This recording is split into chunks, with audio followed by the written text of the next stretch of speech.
팝의 황제, 시대의 아이콘, 인류 역사상 가장 찬란하게 빛났던 별. 하지만 그의 화려한 삶의 마지막 순간에 사람들은 돌을 던졌습니다. 진짜 이만한 걸 던졌어요.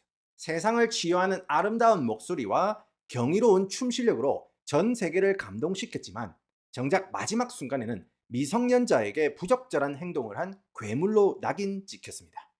인생 반을 빛나는 별로 살았고 나머지 인생의 반은 끔찍한 괴물로 낙인 찍혀 해명과 증명의 외로운 싸움으로 보낸 마이클 잭슨은 2009년 쓸쓸히 눈을 감았습니다. 그런데 말입니다. 2024년 전 세계를 충격에 빠뜨린 이른바 제프리 앱스테인 파일이 공개가 되면서 굳게 닫혀있던 진실의 문이 요동치기 시작합니다. 세계적인 권력자들과 유명인사들의 추악한 민낯이 드러난 지옥의 명단, 그리고 그중 마이클 잭슨의 이름도 포함되어 있었습니다.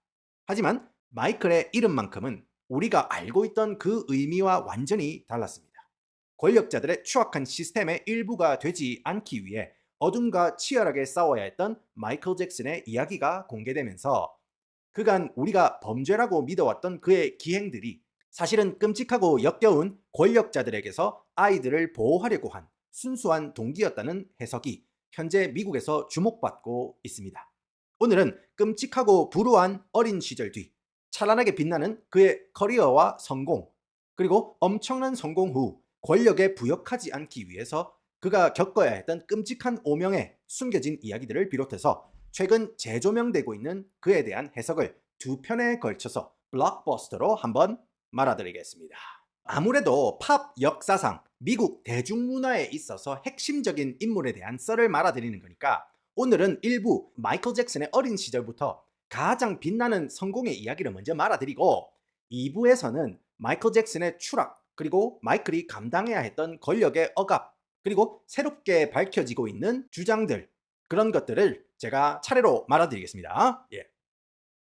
오늘 이야기의 시작은 1950년대 초 한 강철 공장에서 크레인을 운전하고 있는 한 남자로부터 시작됩니다.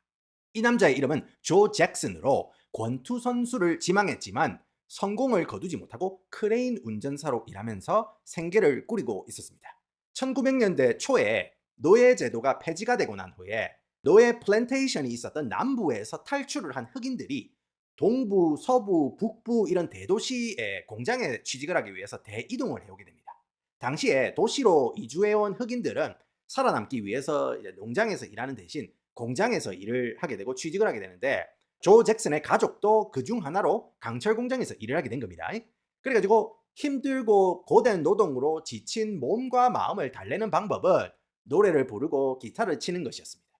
사실 여러분들 그 시대에 내 노래 좀 한다, 내 춤 좀 춘다 하는 사람들은 취미 겸 부업으로 악기를 연주하거나 아니면은 뭐 캐바레에서 주말에 한 타임 빌 때 급하게 땜빵 해주고 이렇게 했거든요. 그런 식으로 부업이나 취미로 공연을 하고 음반을 냈다가 이거 얻어 걸려 가지고 터지잖아요. 그러면은 바로 다음 날에 공장 때려치우고 가수 쪽으로 전향하는 사람들이 많았거든요. 그러니까 말하자면은 요새는 이제 과장님들 몰래 유튜브 병행하는 회사원들이랑 마찬가지인 거예요. 어찌어찌 뭐 영상 하나 조회수 얻어 걸려 가지고 빵 터지면은 갑자기 몸에 힘 빡 들어가고 사직서를 만지작만지작거리는 그런 회사원들이랑 비슷한 포지션이라고 보면 됩니다.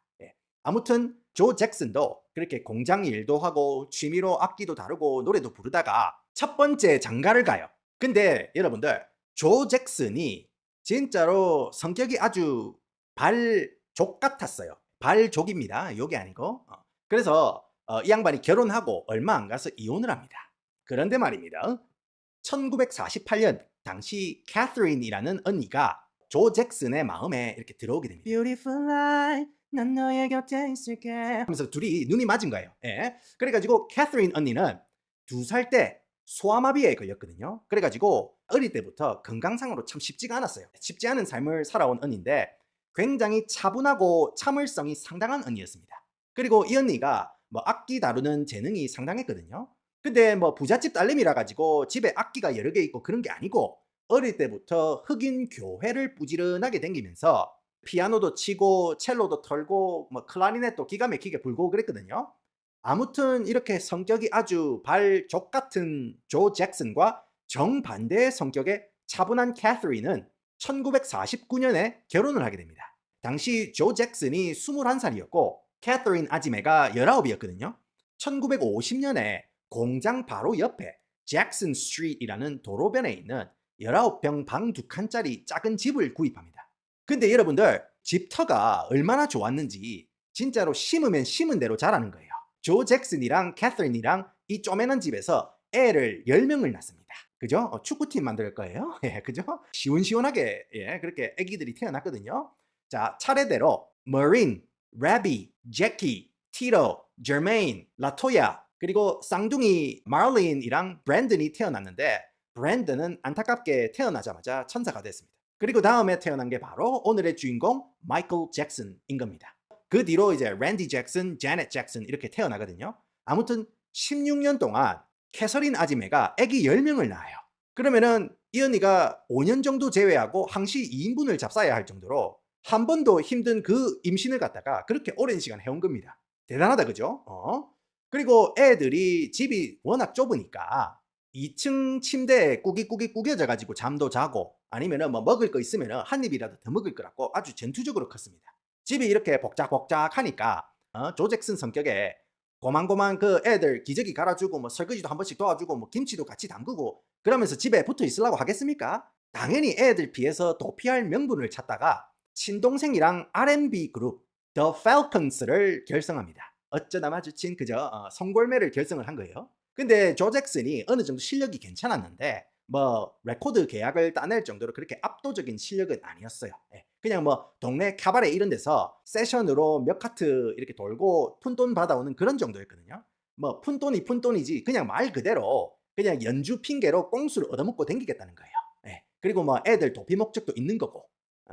그래서 이제 여담인데 미국에서 남자들이 주말에 차고에서 차를 막 8시간씩 15년을 똑같은 차만 고치는 그 이유가 있어요. 현실 도피거든요. 그리고 캐서린 아지매도 당시 이제 남편이 벌어다주는 쥐꼬리 같은 공장 봉급으로 쑥쑥 크는 애들 먹이고 챙겨야 했는데 아지매가 창의력이 얼마나 필요하겠습니까? 와, 이거는 인간이 할 짓이 아니다. 신의 힘을 빌려야겠다 싶었는지 종교의 힘으로 그거를 헤쳐나가려고 1963년에 여호와의 증인으로 개종을 합니다. 그리고 굉장히 열심히 교회 활동을 해요. 그런데 말입니다.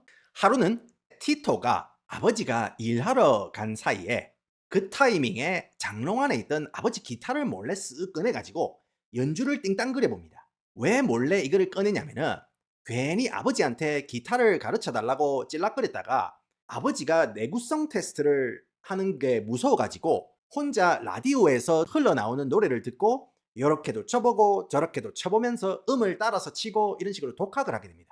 내구성 테스트라고 하는 이유가 뭐냐면은 그걸 이제 직접적으로 단어를 사용하면은 유튜브 심의에 걸리기 때문에 제가 그런 식으로 순화해서 하는 거지 희화화하는 게 아닙니다, 여러분들. 그런데 말입니다. 하루는 티토가 아버지 몰래 기타를 치다가 실수로 기타 줄이 끊어진 거예요. 진짜 이거는 완전 비상이었거든요. 이거 아버지가 알잖아요. 그러면은 집에 있는 모든 물건이 물리적 충격 임상 실험 도구로 변할 수 있었기 때문에 티토는 진짜로 하루 종일 두려움에 떱니다. 발발발발 떨어요. 그리고 그날 밤 장롱 쪽으로 걸어가는 아버지 그리고 티토의 심장은 터질 듯이 뜁니다. 마침내 장롱을 연 아버지 그리고 기타 줄이 끊긴 걸 알아차립니다. 누구 빨리 기어온나? 아버지 제가 그랬습니다. 죄송합니다. 다시는 안 그럴게. 다시 하고 안 하고는 네가 정하는 게 아니지. 자 기타 한번 쳐봐라. 기타 줄이 끊긴 사실을 안 조 잭슨은 항상 그랬던 것처럼 티토를 타악기처럼 다룰 줄 알았는데 의외로 덤덤했습니다. 심지어 티토에게 기타를 한번 쳐보라고 조 잭슨이 이렇게 시키는데 와, 티토가 기타를 아주 기가 막히게 치는 거예요. 그리고 그 순간 조 잭슨은 자신에게 굉장한 기회가 왔음을 직감합니다. 바로 다음 날에 악기사에 가가지고 기타를 하나 사가지고 티토 손에 쥐어줍니다. 그리고 티토가 손이 부러터지도록 연습을 하라고 그렇게 조 잭슨이 시키거든요. 그리고 나머지 형제들도 복권 긁는 심정으로 쓸만한 재능이 있는지 한 명 한 명 테스트를 돌리는데 와, 셋째 제키랑 다섯째 저메인이 노래를 아주 맛깔나게 하는 거예요. 근데 세 명이서만 그룹을 짜면은 화음을 넣거나 아니면 안무를 짜도 살짝 비는 감이 있으니까 동네 이렇게 말 잘 듣는 애들 있잖아요. 그런 애들 구색 맞추기로 2명을 투입을 시켜요. 그러니까 여러분들 불백집도 밥이랑 불백, 상추 두세 장 이런 식으로 그냥 세 개만 딱 내주면 성의 없어 보이잖아요. 그래 젓가락도 안 되는 얄궂은 뭐 마카로니 샐러드나 아니면 콩자반 이런 것도 같이 내주잖아요. 그거랑 마찬가지입니다. 그렇게 구색을 맞춰가지고 잭슨 브라더스라는 그룹을 만들어요. 자, 그렇게 조 잭슨이 아이들의 재능을 발견한 것은 축복이자 비극이었습니다. 왜냐하면 조 잭슨은 순수하게 애들 재능을 키워가지고 성취감을 느끼도록 하는 짓거리가 아니고, 이거는 애들을 이용을 해가지고 돈벌이로 키우기 위한 사육에 가까웠기 때문에 만약에 노래 음정이 불안정하거나 춤 동작을 조금이라도 틀리면은 손에 잡히는 모든 아이템을 이용해가지고 물리적 충격을 가했습니다. 그런 식으로 무식하게 다루니까 자기 자식들도 힘든데 남의 집 애들이 동네 친구 2명은 이러다가 인생 조기 퇴근 당하는 거 아닌가 싶어가지고 탈주를 해버려요. 그래서 조 잭슨이 새로운 멤버를 구하려는데 다른 집 애들이 조 잭슨 성깔이나 이제 방향성을 감당할 수가 있었겠습니까? 그래서 당시 8살이었던 말론이랑 구구단도 배우기 전인 6살짜리 마이클로 멤버 교체를 해요. 예. 그렇게 잭슨 집 5 아들내미라는 의미로 잭슨 5라는 그룹 이름을 만들고 본격적으로 공연 연습에 들어갑니다. 그때까지만 해도 그룹이 이제 형들 위주로 돌아갔어요. 예. 특히 저메인 같은 경우에는 목소리 때깔이 굉장히 좋았기 때문에 메보로 낙점됩니다. 메인 보컬로 낙점이 돼요. 예. 당시 막내 마이클은 그냥 뒤에서 코러스나 좀 쳐주고, 그죠? 뚜비두밥 백댄서 느낌이 강했거든요. 그런데 말입니다.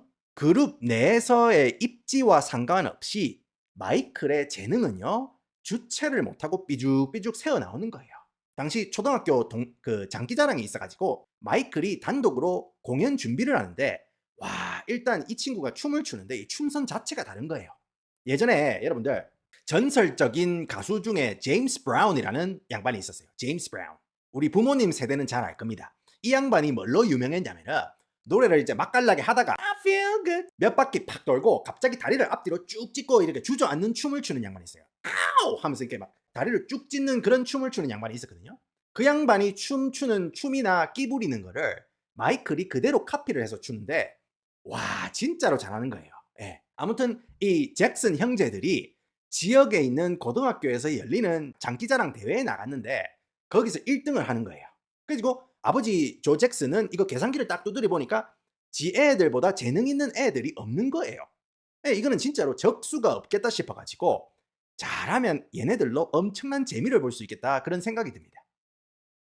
그때부터 애들 본고에 태우고 주 내에서 열리는 그런 동사무소 주간 장기자랑 같은 그런 모든 청소년 장기자랑 대회를 돌면서 상금털이 순회 공연을 돕니다.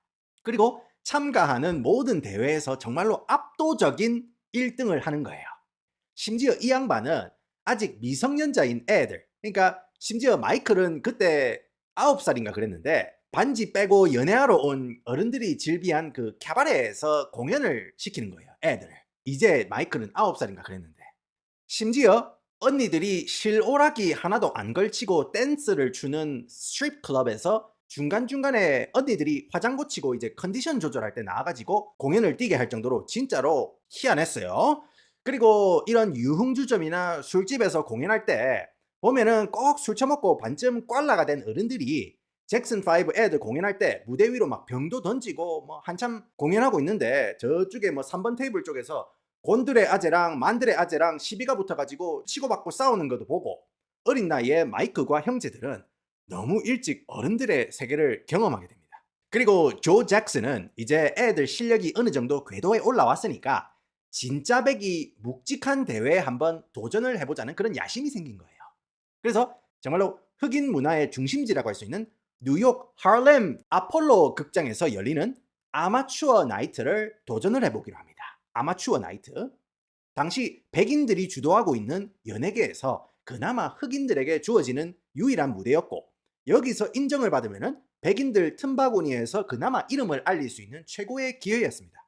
그래서 아까 말씀드렸던 당시 제임스 브라운이나 다이애나 로스, 마빈 게이, 스티비 원더 형님 같은 그런 미국 흑인 음악의 거성들도 여기 아폴로 극장 공연을 거친 그런 스타들이거든요.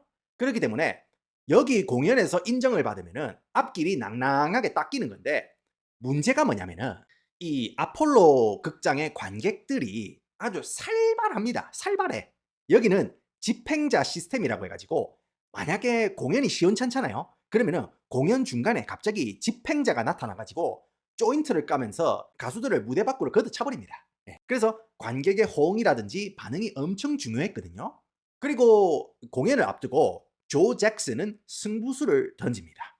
기존의 메보였던 저메인 잭슨 대신 당시 8살이었던 마이클 잭슨을 메인 보컬로 포지션 변경을 시키는 아주 중대한 도박을 선택합니다. 조 잭슨 입장에서 아니 8살, 9살짜리가 이렇게 열심히 노래를 하는데 관객들이 어떻게 쉽게 돌을 던질 수 있겠냐라는 심상이 있었던 거예요. 그리고 조 잭슨의 감은 틀리지 않았습니다. 아폴로 극장에 있던 모든 사람들이 사랑스럽고 천사 같은 마이클의 목소리와 무대 매너에 전부 다 일어나가지고 박수를 치고 찬사를 보냅니다. 그런 엄청난 스타의 등장을 2층 VIP석에서 지켜보던 사람들이 있었습니다. 바로 거대 기획사 모타운 소속으로 당대 최고의 스타가 된 글래디스 나이트와 바비 테일러였습니다. 여러분들 미국 역사나 문화를 이야기할 때 이 모타운을 빠뜨릴 수가 없거든요. 이 모타운이 뭐냐? 미국의 디트로이트라는 동네가 있어요. 여기는 예전에 울산처럼 자동차 공장이 엄청 많아가지고 자동차의 도시 모터타운이라고 불렀거든요. 그래서 이제 이거를 모타운이라고 부르는 거예요. 그리고 여기 자동차 공장 노동자들은 아까 제가 말씀드렸듯이 취미로 노래를 부르고 춤도 추다가 이렇게 얻어걸리면은 공장 일 때려치우려는 그런 꿈을 꾸는 사람들이 많았거든요. 그리고 베리 고디라는 양반이 있었는데 이 양반도 공장에서 일을 하다가 시스템을 보니까 자동차가 벨트를 따라서 이런 식으로 쭉 이동하면서 착착 조립이 되면서 완성이 되는 것처럼 작곡가, 연주자, 스타일리스트, 마케팅 이런 식으로 각자 분야에서 좀 치는 애들로 팀을 꾸려가지고 가수 하나를 발굴해가지고 착착 조립하듯이 각자 분야의 전문가들이 착착 완성시키는 그런 시스템을 도입하면은 좀 더 완벽한 결과물을 만들 수 있지 않을까 생각을 해가지고 자동차의 도시 모타운이라는 기획사를 만들어요. 근데 이 모타운이 지향하는 게 뭐냐면은 그냥 흑인들만 즐기는 소울이나 R&B 음악 그런 거 말고 시장을 넓혀가지고 백인들이 버티고 있는 이 팝 시장까지 영역을 넓히고 싶은 그런 도정정신과 야망이 있었거든요. 왜냐면은 돈이 있는 곳은 그런 팝 시장이었기 때문에. 그래서 음악 스타일이 여러분들 이제 흑인들이 주로 듣는 음악이 예전에 노예 시절 때부터 이어져 온 그런 이제 빡빡한 삶이나 한이 서려 있는 그런 R&B나 소울 같은 그런 한이 서려 있는 음악 창법에 백인들이 즐기는 경쾌한 비트의 팝 음악을 둘이를 결합을 시켜가지고 백인들도 즐겁게 들을 수 있는 흑인 음악을 표방합니다. 짬뽕을 시키는 거예요. 예. 그래서 이 모타운 음악은 둥둥 틱두둥둥 틱두둥둥 틱두둥 베이스를 묵직하게 잡고 그리고 금관악기 있죠. 트럼펫이나 뭐 색소폰, 그죠? 색소폰처럼 이런 걸로 이제 금관악기로 멜로디를 아주 강렬하게 끌고 갑니다. 태생적으로 이제 몸이 뚝딱거리는 백인들도 쉽게 따라 부를 수 있는 아주 쉬운 멜로디로 음악을 만듭니다. 모타운은. 그리고 모타운 같은 경우에는 소속 가수들한테 뭐 춤, 노래 이것만 잘하도록 트레이닝을 시키는 게 아니에요. 뭐 무대 매너, 뭐 인터뷰 예절, 그리고 뭐 가다마이도 깔끔하게 걸쳐 입고 이런 식으로 상류 사회의 일원처럼 행동하도록 소속 가수들 교육을 확실하게 시킵니다. 굉장히 컨트롤이 강했거든요. 그래서 모타운 출신 가수들은 확실히 때깔이 좋고 스타일도 좋고 인터뷰하는 거나 그런 거 보면은 상당히 클래스가 있습니다. 아무튼 이렇게 미국 대중문화에 엄청난 영향을 끼친 게 바로 모타운인데 당시 모타운의 차세대 주력으로 준비시키고 있던 바비 테일러가 잭슨 5가 아폴로 극장에서 공연을 할 때 그때 있었던 거예요. 그래서 바비 테일러가 모타운 회장 베리 고디한테 진짜 물건이 하나 나타났다고 아주 강력하게 추천합니다. 그리고 베리 고디 회장이 디트로이트 본사 스튜디오에 잭슨 5 애들을 이제 불러가지고 오디션을 보는데 와 다른 애들은 눈에도 안 들어왔어. 마이클한테 완전히 꽂힌 거예요 이 양반이. 아니 도대체 9살짜리 애가 어떻게 그 양관식 아재의 폭삭 속은 감정 뭐 산전수전 공중전 다 겪은 그런 감정을 표현할 수 있냐고 진짜 충격을 받은 거예요. 네. 그리고 바로 그 자리에서 계약서를 내밉니다. 그래서 조 잭슨 입장에서 진짜로 꿈에 그리던 다음날 공장 출근 제끼고 사표 던지고 걸어 나오는 그런 각이 드디어 잡힌 거예요.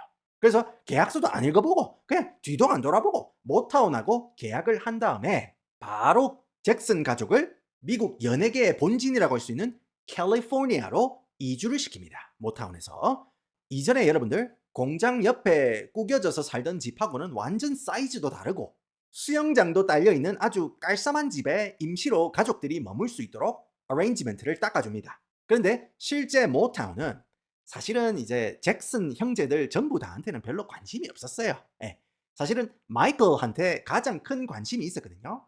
그래서 마이클 가족이 장기적으로 캘리포니아에서 살 수 있는 집을 찾는 그 기간에 당시 모타운에서 가장 화끈하게 밀어주던 모타운의 간판 스타, 모타운의 권보아, 다이애나 로스 언니 집에 마이클이 새빵살이를 하도록 이렇게 설계를 딱 해놔요.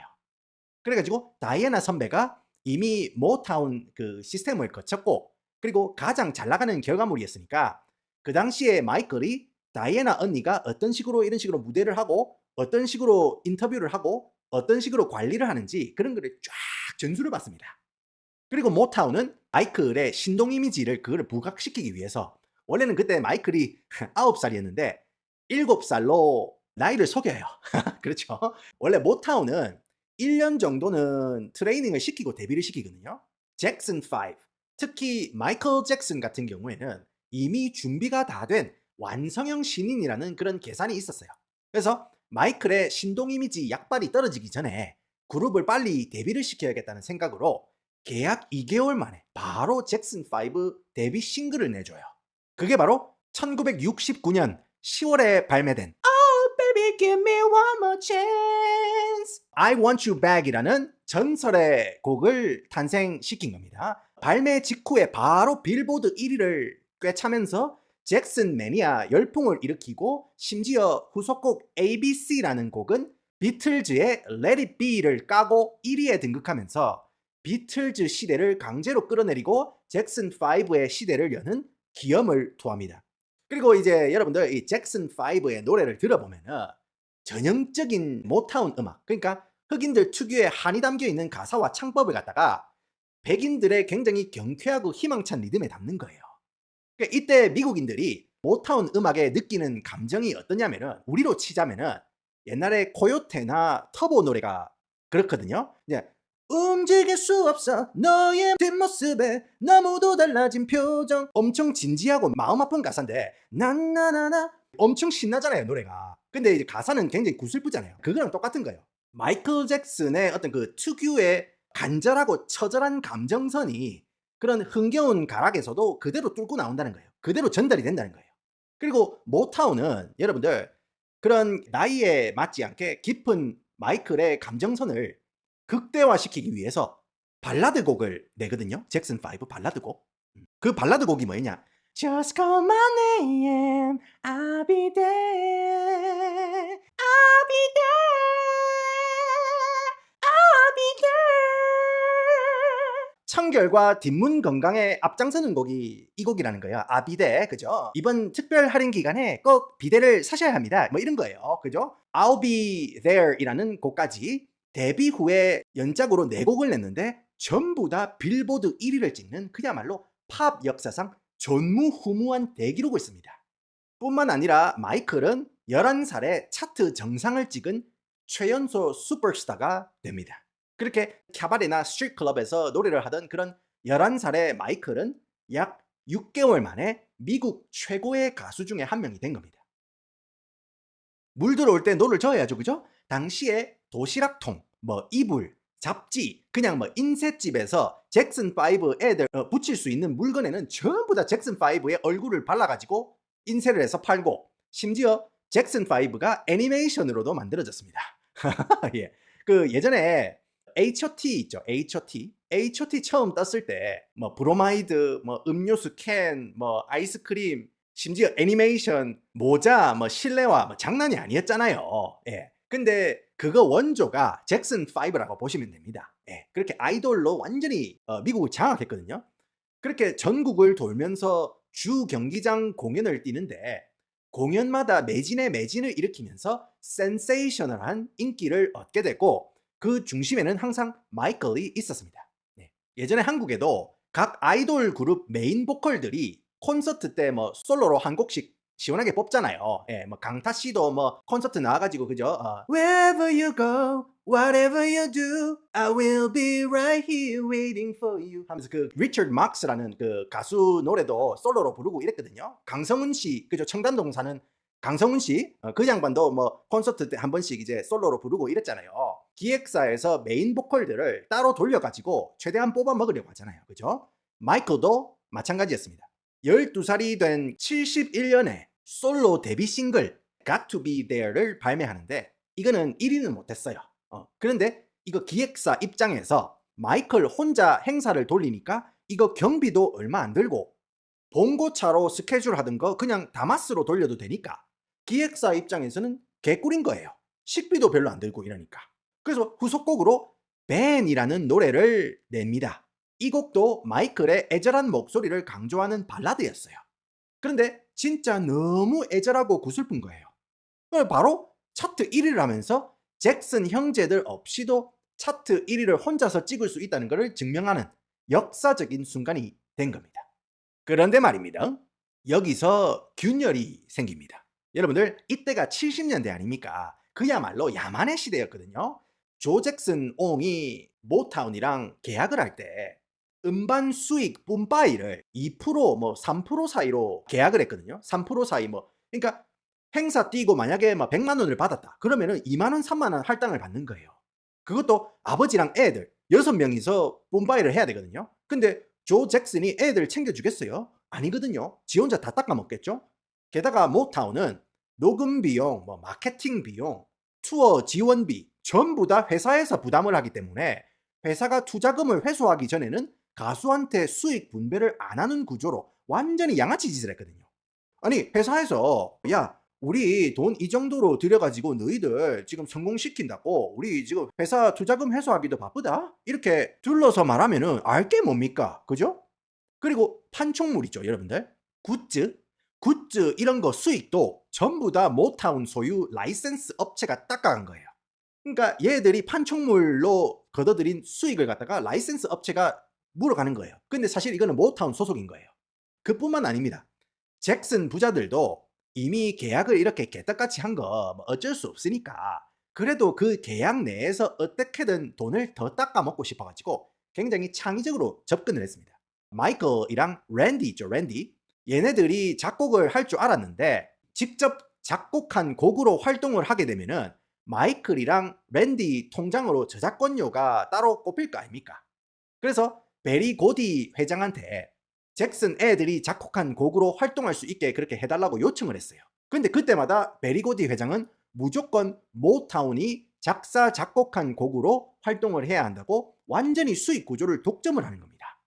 그러니까 조 잭슨 옹 그 성격에 뚜껑이 완전히 열려버리는 거예요. 그래서 잭슨 옹이 잭슨 5 애들을 끌고 나와가지고 에픽 레코드라는 회사로 이적을 때립니다. 마른 하늘을 날고 이적을 때려요. 그래서 에픽 레코드는 8대2 그러니까 잭슨 쪽이 수익 배분을 20% 닦아먹는 식으로 하고 자작곡을 앨범에 수록하는 것을 보장하는 그런 계약으로 계약서에 도장을 찍어버립니다. 그런데 말입니다. 여기에 그냥 호락호락하게 당하고만 있을 베리 고든 회장이 아니죠.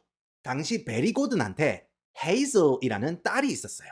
근데 헤이즐이랑 잭슨 5 멤버 저메인이랑 눈이 맞아버려가지고 계약으로 이렇게 싸움이 나기 2년 전에 둘이 이미 결혼을 한 상태였어요.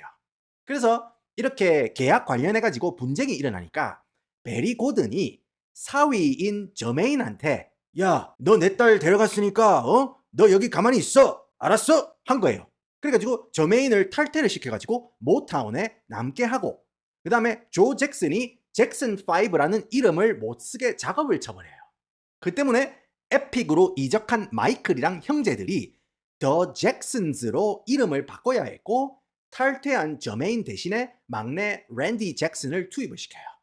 랜디 잭슨이 그 여러분들 그 아메리칸 아이돌 있죠? 아메리칸 아이돌 그 심사위원으로 나오는 그 아재 있거든요.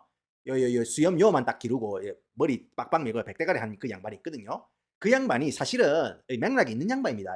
그리고 저메인은 혼자 모타운에 남아가지고 솔로 활동을 하게 됩니다. 여러분들 사실 여담인데 이번 연도에 마이클 잭슨의 인생을 다룬 영화가 하나 개봉을 하거든요. 거기 주인공, 그러니까 마이클 잭슨 역할을 맡게 된 배우가 누구냐면은 저메인 잭슨 있죠? 그러니까 마이클 잭슨의 친형의 아들내미가 돌아가신 삼촌을 이제 조카가 연기를 하는 거예요. 근데 이 저메인의 친아들내미가 옛날에 마이클 잭슨하고 목소리가 비슷해요. Hello, my name is Michael Jackson. 안녕하세요, 마이클입니다. I'll never do such a thing. 그런 식으로 이제 마이클 잭슨의 그 얍시리한 목소리 있잖아요. 그게 이제 저메인 잭슨의 친아들내미가 목소리가 굉장히 비슷합니다. 그래서 지금 이제 마이클 잭슨의 일대기를 다룬 그 영화가 굉장히 기대를 받고 있거든요. 아무튼 여러분들 다시 이야기로 돌아와가지고 저메인을 모타운에 남겨두고 엄청난 가족 갈등 사이에서 새 기획사의 둥지를 튼 마이클은 음악뿐만 아니라 여러 방면으로 영역을 넓히게 됩니다. 그리고 그 시도 중 하나가 뭐였냐면은 예전에 어렸을 때부터 인연을 이어온 다이애나 로스 있죠. 다이애나 언니가 주연을 맡은 오즈의 마법사를 주제로 한 영화 The Wiz라는 영화에서 마이클 잭슨이 허수아비 역으로 캐스팅이 됩니다. 근데 기대와 달리 이 영화는 쪽박을 치게 됩니다. 그래서 사실은 마이클 잭슨 커리어에 있어서 거의 처음으로 실패라는 걸 맛본 거예요. 근데 이 위즈라는 영화의 출연은 사실 마이클 인생에서 가장 큰 성공을 가져다 줄 기회로 찾아옵니다.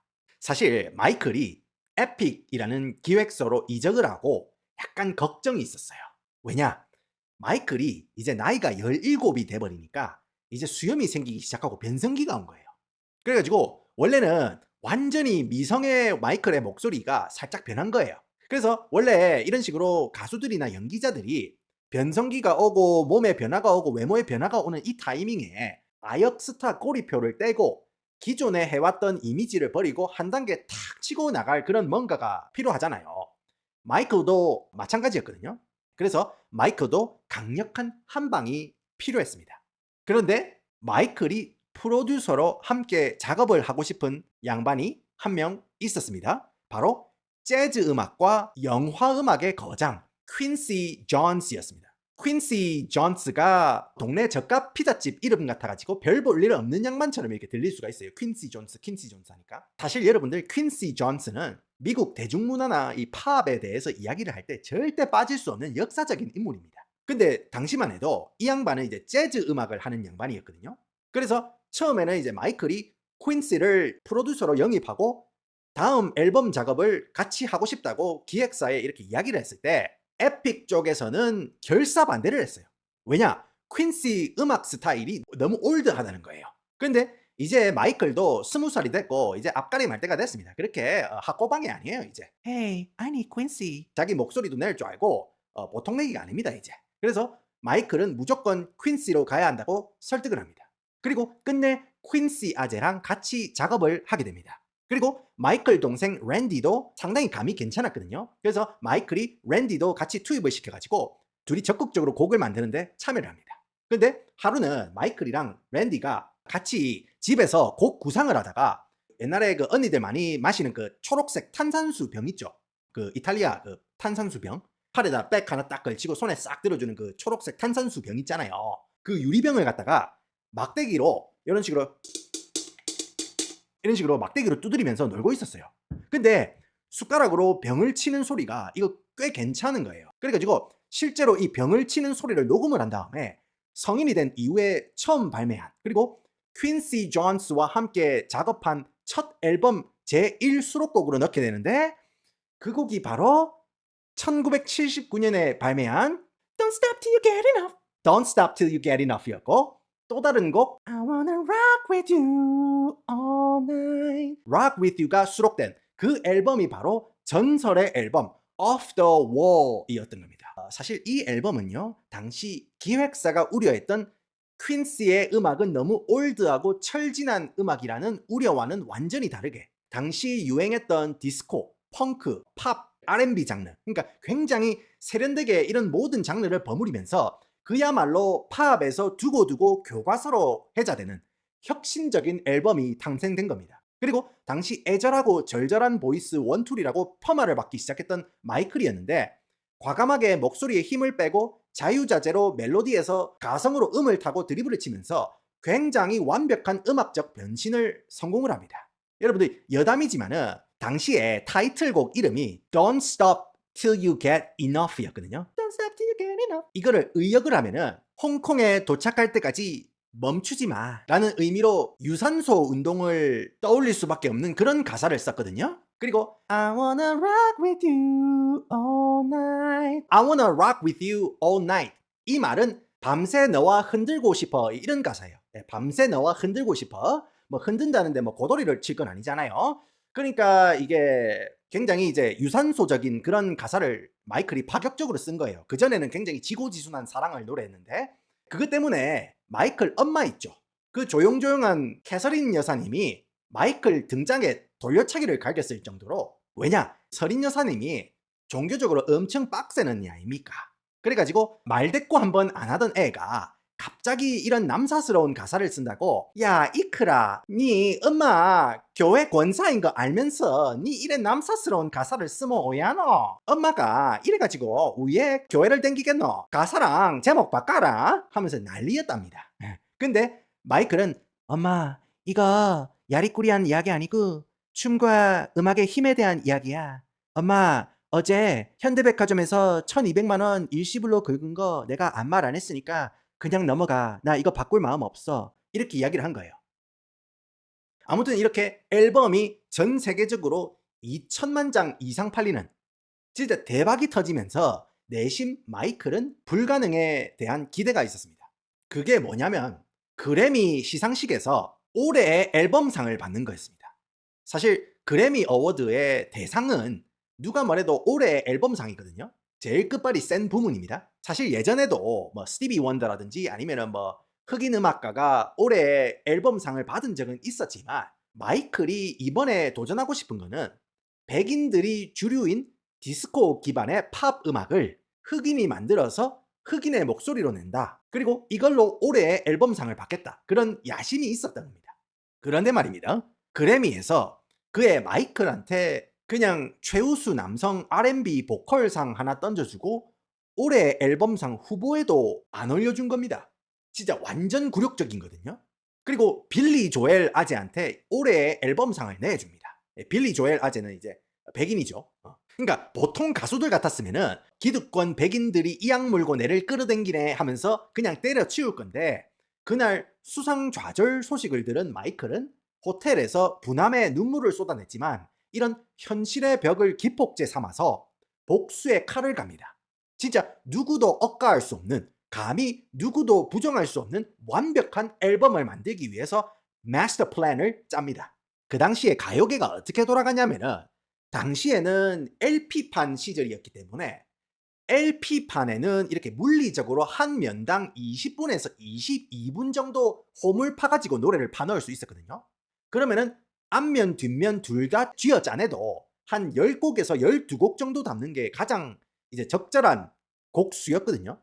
그리고 가수들이 사실상 타이틀곡이랑 나머지 뭐 한두 곡 퀄리티 괜찮은 곡 해가지고 앨범당 두세 곡 정도는 사실 A급 노래들을 꼽아넣고 나머지는 대충 헐값에 사들인 그냥 구색 맞추기로 채우는 경우가 많았어요. 그런데 말입니다. 마이클 잭슨은 이런 관행을 완전히 깨고 수록곡 수를 9곡으로 적게 담더라도 수록되는 모든 곡이 타이틀곡이 될 수 있는 퀄리티로 진짜 거를 타선이 없는 최고의 곡들로 선별하고 또 선별합니다. 그리고 장르와 장르를 융합을 시켜가지고 마이클은 흑인이니까 흑인 부문 상 하나 던져주면 좋다고 받고 조용히 입 다물겠지 라는 소리가 나오지 않도록 굉장히 헤비한 락 기타를 이용해가지고 멜로디를 뽑는데 그 멜로디를 연주하는 기타리스트로 당시 최고의 하드락 기타리스트였던 에디 반 헤일런을 섭외를 해가지고 처음에 노래 시작하고 간주만으로도 백인들의 심장에 강펀치를 날릴 준비를 했어요.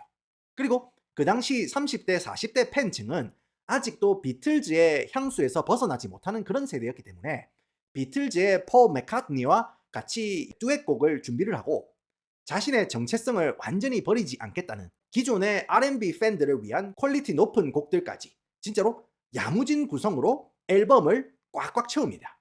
그뿐만이 아닙니다. 마이클은요 이런 좋은 곡들을 사람들이 딱 들었을 때 최고의 품질과 맛으로 전달되고 느껴지길 바랬어요. 그래서 마이클은 스튜디오 불을 다 끄고 칠흑같이 어두운 방에서 완전히 감정을 몰입하고 녹음을 합니다. 그리고 타이틀곡은요 91번이나 반복을 해가지고 믹싱을 할 정도로 정말 완벽에 완벽을 더해서 작업을 했습니다. 여기서 끝이 아니죠. 마이클은 TV 보급이 폭발적으로 늘어난 그런 시대에 맞게 이제는 보는 음악의 시대가 왔다고 생각해서 영화 같은 서사를 가진 뮤직비디오까지 만들기로 합니다.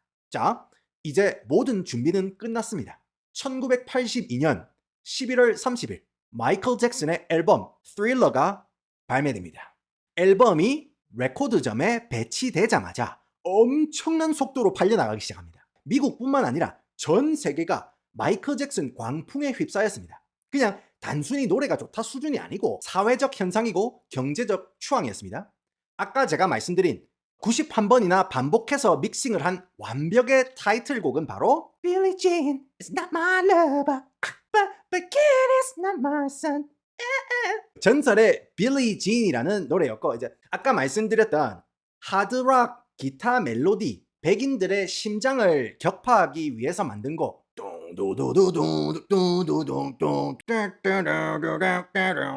told him don't you ever come around here 바로 Beat It이라는 전설의 곡이었던 겁니다. 이게 유튜브 저작권 때문에 내가 부르는 거예요. 그냥 들으세요. 오케이? Beat It이라는 전설의 곡이 있었던 겁니다. 그리고 미국의 대표적인 명절 할로윈 때마다 지금도 흘러나오는 최고의 뮤직비디오로 평가받는 Thriller, 그죠?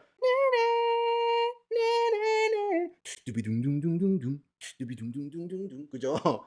Thriller, 그죠? Thriller. 그리고 MJ 곡들 중 사실상 제 개인적인 최애곡 중에 하나 I want to love you, pretty young thing. PYT라는 노래가 있어요. BYC가 아니고 PYT라는 곡까지. 그냥 이 앨범은 그야말로 그를 타선이 없어요. 정말로 빌보드 200에서 37주 동안 1위를 하면서 1년 중 9개월은 마이클 잭슨이 차트 장기 집권을 한 거예요.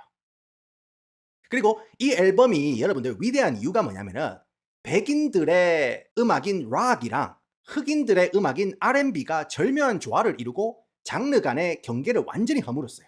그래서 백인이고 흑인이고 빈부에 상관없이 모든 인종, 모든 계층이 열광하는 인종 대통합을 이루는 혁명적인 앨범이었습니다. 그래서 백인 중산층 청소년들 방에도 마이클 잭슨 포스터가 붙고 심지어 컨트리 음악 라디오 스테이션에서도 마이클 잭슨의 Beat It을 안 틀면은 청취율이 개털릴 정도로 당시 엄청난 불황에 빠졌던 음반업계를 앨범 한 장으로 한 방에 유례없는 초호황기로 멱살 잡고 끌어올립니다. 뿐만 아닙니다. 미국에서는 여러분들 인종별로 보는 채널이 다 달라요. 백인들이 주로 보는 채널이 MTV나 컨트리 음악 채널 CMT라고 있어요. 그리고 홀마크라고 해가지고 백인 중산층 아지매들 타겟으로 하는 그런 건전 가족 영화나 아니면 로맨틱 코미디 영화만 하루 종일 주구장창 틀어주는 그런 채널들이 있거든요.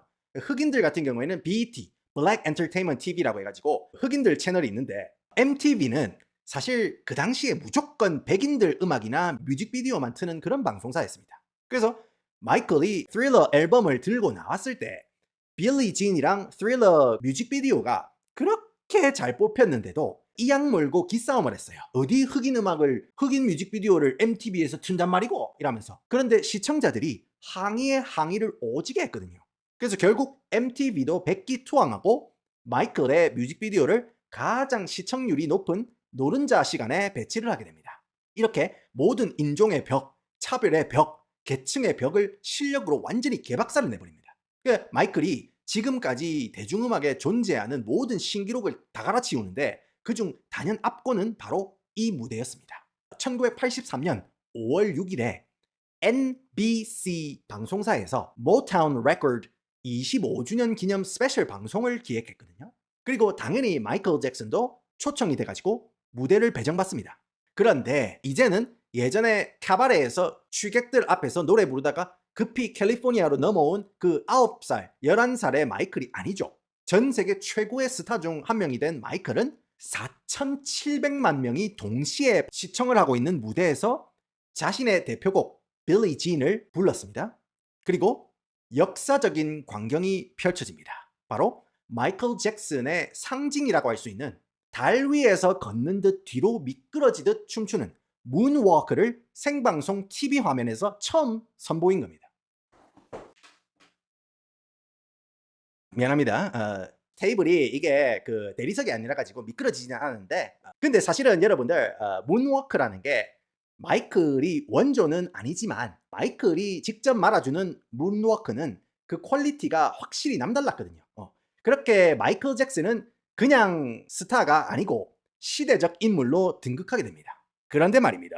세상에서 가장 찬란하게 빛나는 마이클의 인생을 송두리째 바꾸는 계기가 된 충격적인 일이 벌어집니다. 여기서 여러분들 1부를 종료하겠습니다. 2부에서는 찬란하게 빛났던 마이클의 인생이 어떻게 처절하게 추락하는지 여러분에게 들려드리도록 하겠습니다. 1부 종료하면서 마이클 잭슨의 인생 어떻게 생각하시는지 댓글로 여러분의 의견을 남겨주시고 저는 2부로 돌아오겠습니다.